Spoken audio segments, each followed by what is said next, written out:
Lesmana, calon guru penggerak angkatan ke-8 dari SD Negeri Bojong-Sari, Kecamatan Cibinong, Kabupaten Cianjur, Provinsi Jawa Barat, bersama fasilitator saya yaitu Ibu Dwi Kartini dan pengajar praktik saya yaitu Bapak Ang Muharram. Sekarang kita berada di demonstrasi kontekstual modul 3.1 dalam pengambilan keputusan pada kasus-kasus dilema etika. Saya sudah melaksanakan wawancara kepada kedua pimpinan sekolah. Sekolah asal yaitu Bapak Asep Buhari Musim SPD dari SD Negeri Bojong-Sari, Kecamatan Cibinong, Kabupaten Cianjur, dan yang kedua yaitu Bapak Kepala Sekolah SD Negeri Dago, Kecamatan Cibinong, Kabupaten Cianjur, yaitu Bapak Muhammad Dinas SPDI. Selamat menyaksikan.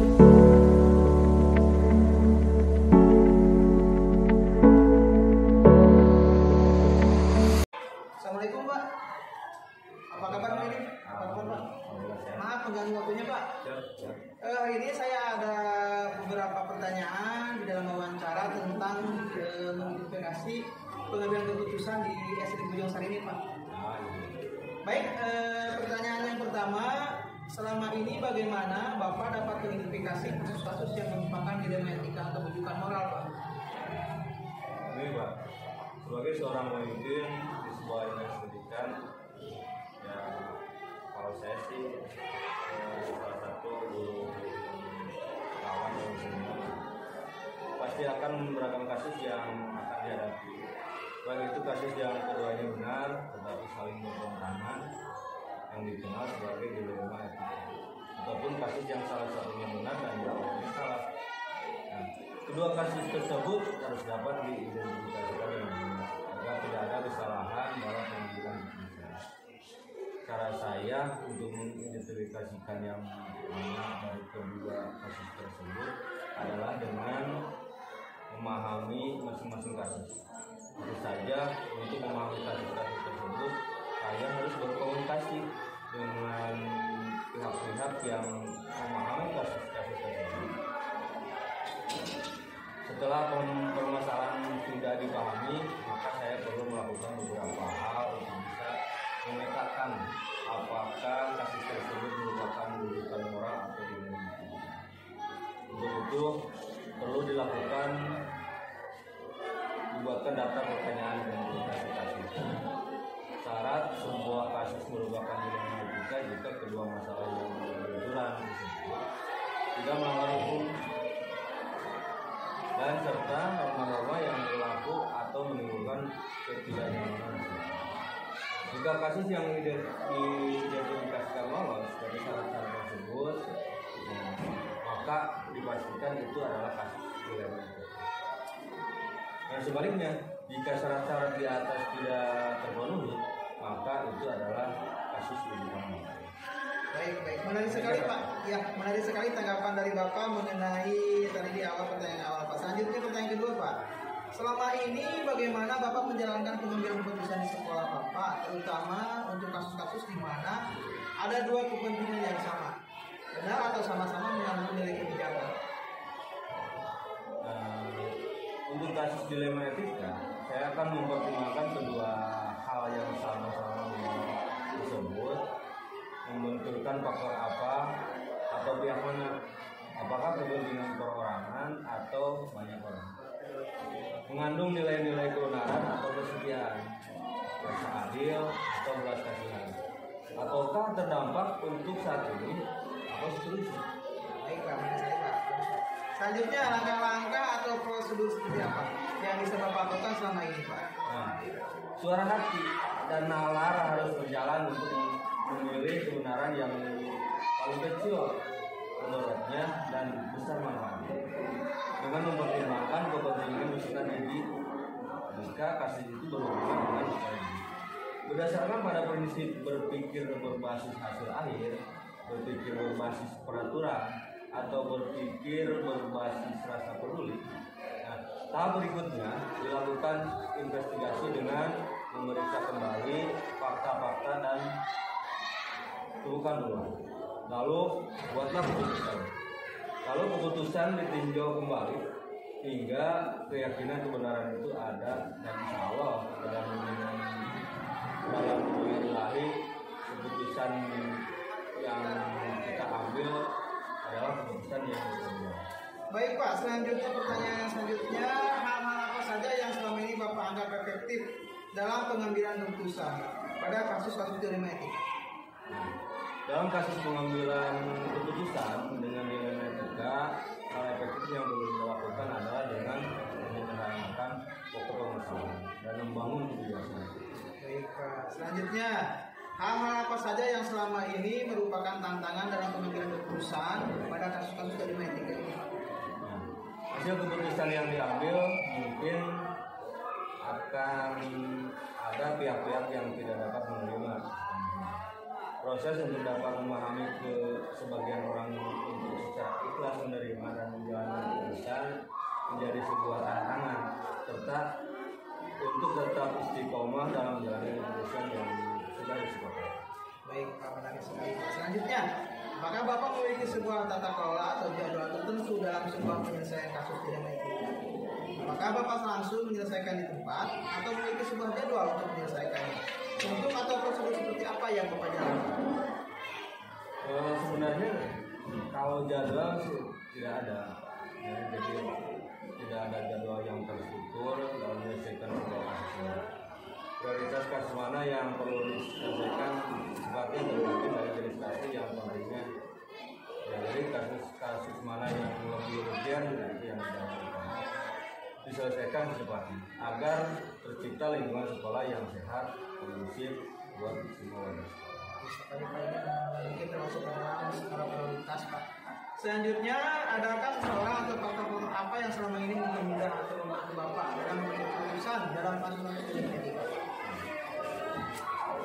Komunikasi yang baik dengan semua warga sekolah, pengelolaan emosi yang baik, dan pemahaman tentang teori pengambilan keputusan.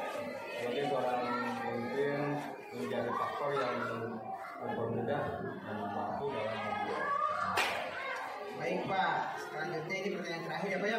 Dari semua hal yang tadi disampaikan, pembelajaran apa yang dapat Bapak petik dari pengalaman Bapak mengambil keputusan dilema etika? Nah, dalam mengambil sebuah keputusan maka mengidentifikasi jenis kasus harus bisa dilakukan oleh orang.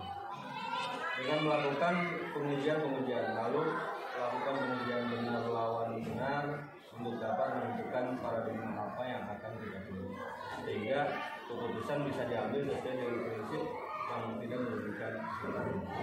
Baik Pak, terima kasih banyak atas wawancara hari ini. Mudah-mudahan semakin sukses ya Pak. Selanjutnya selamat beraktivitas kembali Pak. Ya, terima kasih. Assalamualaikum Pak. Baik Bapak, assalamualaikum warahmatullahi wabarakatuh. Selamat bertemu Pak. Izinkan saya akan melaksanakan wawancara dengan Bapak. Apa kabar hari ini Bapak? Baik. Sebelumnya mohon maaf atas waktunya dan hari ini saya akan melaksanakan praktik wawancara dengan Bapak. Apakah Bapak ada waktu hari ini Bapak? Ada waktu silakan. Baik. Beberapa hal yang akan saya pertanyakan kepada Bapak tentang pengambilan keputusan yang dilaksanakan di Sekolah Seni Dago ini Bapak. Yang pertama, selama ini bagaimana Bapak dapat mengidentifikasi kasus-kasus yang merupakan dilema etika atau rujukan moral Bapak? Alhamdulillah kan kasus yang ada di SD Dago, kasus dilema etika biasanya cenderung muncul karena adanya kepentingan yang tidak sama yang antara unsur-unsur yang ada di sekolah, yang kemudian menjadi isu dan bahan diskusi serta pembicaraan di antara unsur sekolah. Kemudian hal tersebut menjadi bahan dan referensi untuk pembicaraan di tingkat sekolah dan disampaikan ke tingkat pengawas. Barangkali itu. Baik Bapak. Pertanyaan selanjutnya, selama ini bagaimana Bapak menjalankan pengambilan keputusan di sekolah Bapak, terutama untuk kasus-kasus di mana ada dua kepentingan yang sama, benar atau sama mengambil nilai kebijakan? Untuk pengambilan keputusan terkait dengan hal tersebut, saya lakukan dengan pendekatan komunikasi dan koordinasi, karena bagaimanapun pemimpin itu hanya menentukan dan mengambil keputusan, akan tetapi referensi dan indikator serta pertimbangan dalam mengambil keputusan ada pada unsur di dalam organisasi, yaitu stakeholder internal jika berkenan dengan hal-hal internal. Baik Bapak, pertanyaan selanjutnya, langkah-langkah atau prosedur seperti apa yang Bapak lakukan selama ini? Langkah-langkah dan prosedur yang saya lakukan yaitu adalah menentukan kasus tersebut berkesesuaian dengan job atau unit kerja apa, kemudian melakukan koordinasi dan menjalin komunikasi dengan unsur-unsur yang terkait dalam unit kerja tersebut, meminta pandangan-pandangan dan unsur yang ada yang nantinya akan menjadi dasar dan pertimbangan pengambilan keputusan. Baik Bapak, terima kasih. Selanjutnya, hal-hal apa saja yang selama ini Bapak anggap efektif dalam pengambilan keputusan pada kasus-kasus dilema etika? Hal yang efektif dalam pengambilan keputusan yang kami lakukan adalah senantiasa menjalin dan menjaga keberpihakan melalui kebersamaan dan komunikasi dengan unsur-unsur pimpinan, terutama yang dapat memperkaya referensi kita dalam memutuskan kasus dilema etika. Baik Bapak, selanjutnya hal-hal apa saja yang selama ini merupakan tantangan dalam pengambilan keputusan pada kasus-kasus dilema etika? Hal jadi tantangan ada pada tataran penyesuaian diri terhadap keputusan yang sudah diambil yang tidak mungkin bisa memuaskan kedua belah pihak. Akan tetapi paling tidak meminimalisir kecewaan karena proses pengambilan keputusan sudah dan dilakukan dengan melibatkan unsur-unsur yang relevan yang ada di sekolah. Baik sekali Pak. Selanjutnya, apakah Bapak memiliki sebuah tata kelola atau jadwal tertentu dalam sebuah penyelesaian kasus dilema etika? Apakah Bapak juga langsung menyelesaikan di tempat atau memiliki sebuah jadwal untuk menyelesaikannya? Bentuk dan prosedur seperti apa yang Bapak jalankan? Untuk jadwal tertentu tidak ada, akan tetapi substansi dan urgensi sangat diperhatikan di dalam menyelesaikan permasalahan, karena penyelesaian permasalahan semakin cepat semakin baik akan dalam rangka menjaga harmonisasi dalam lingkungan kerja. Baik Bapak, selanjutnya adakah seseorang atau faktor-faktor apa yang selama ini mempermudah atau membantu Bapak dalam pengambilan keputusan dalam kasus-kasus dilema etika ini? Seseorang atau faktor-faktor yang mempermudah dalam mengambil keputusan sesungguhnya tidak ada yang khusus, akan tetapi pelibatan unsur-unsur internal sekolah sering dilakukan untuk memperkaya referensi dan informasi. Baik Bapak. Sekarang pertanyaan yang terakhir Bapak. Ya. Dari semua hal yang tadi disampaikan, pembelajaran apa yang Bapak petik dari pengalaman Bapak mengambil keputusan dilema etika ini? Yang pertama adalah memahami konteks permasalahan. Yang kedua, koordinasi dan komunikasi sangat penting.